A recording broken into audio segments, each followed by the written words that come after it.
Hey guys and gals, it's me, George, the Shade Tree Fix-It Man. I thought I'd show you what I've accomplished today with our haul. I was able to pump up three of the tires on the John Deere, and they're holding air. The fourth one I couldn't pump up because the valve stem is down inside, so I'm going to have to take the wheel off, take the tire off. But they seem to be holding air, and well, let me show you. So, watch this. All I did was I gave it one shot of starting fluid before I did anything else, just to see if it would fire. It did. And so I put a little gas in it. It had no gas. And I put choke on. Make sure it's in neutral. It is. We'll give it a yank. Come on, girl. Now it's going to make the wire out of it.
Guess I didn't turn the choke all the way on when I was trying to start it. That's why it didn't start. And the one thing that was wrong with it was actually leaking gas out of the carburetor because the needle valve was stuck. A couple of taps on the side of the carburetor and it stopped leaking, and now it's running.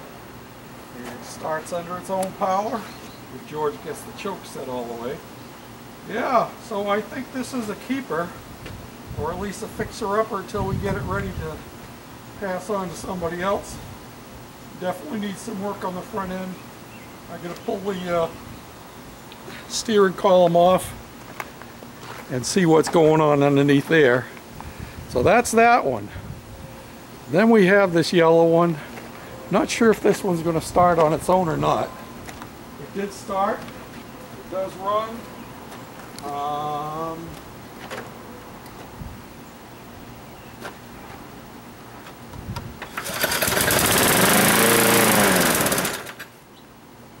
Needs some carburetor work, but it works. This snow blower here, let me see if I got you pointed in the right direction. Yeah, let me bring you in a little bit closer.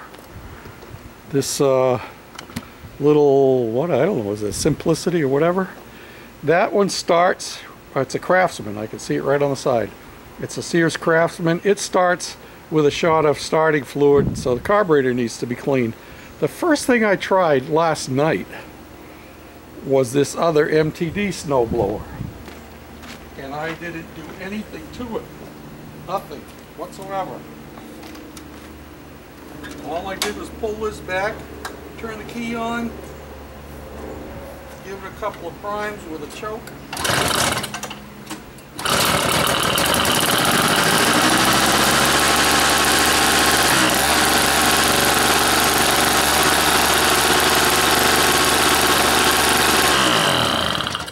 And she runs. This one's a little bit rusty and crusty, but the motor in it would be perfect for a motorized bicycle. So, yep. So there's 1, 2, 3, 4 And then this weed eater right here, let me see if this puppy will start. Again, all I did was prime the bulb, and I put the choke on, let me see, like that.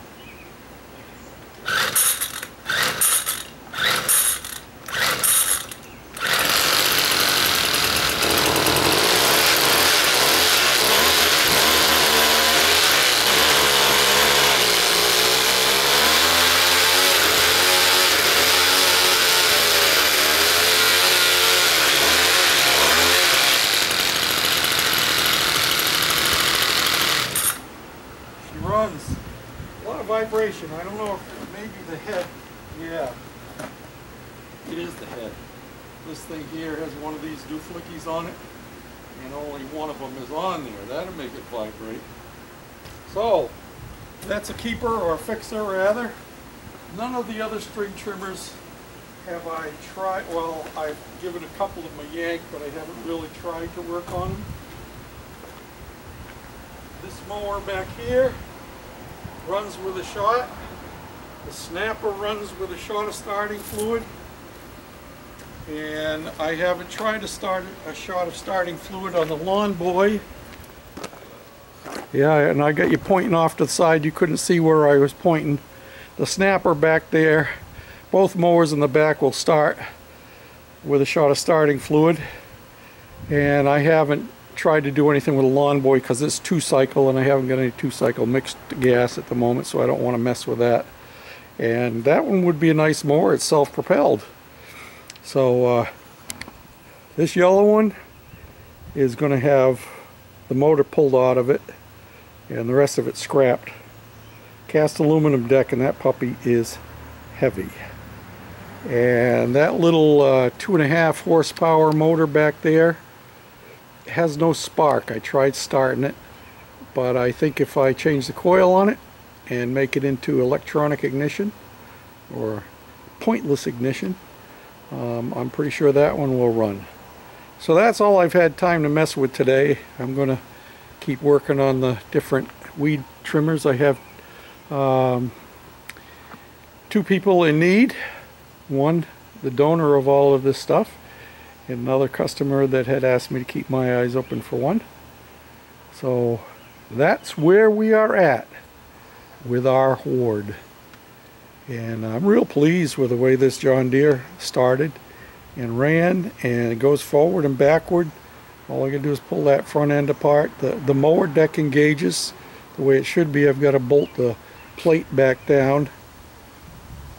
That plate that's unbolted there has a lever on the side of it, and that's what engages it. That was disconnected, I think, in the process of preparing to pull the steering column out of it to fix the steering. So yeah, pretty good deal, I'd say. And I'm sure we're going to get some more of those string trimmers going too. And of course we got plenty of scrap material over here. There is an 8 horsepower vertical shaft motor right there.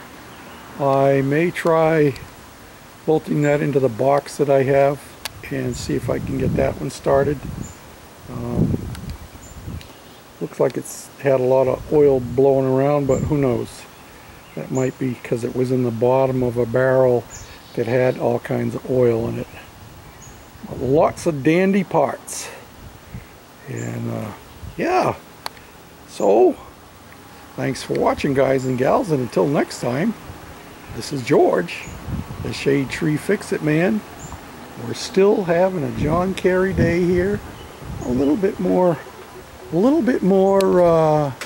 humid, and we got more humidity coming, but a very pleasant breeze blowing. Till next time, thanks again for watching, for commenting, and subscribing. Bye now.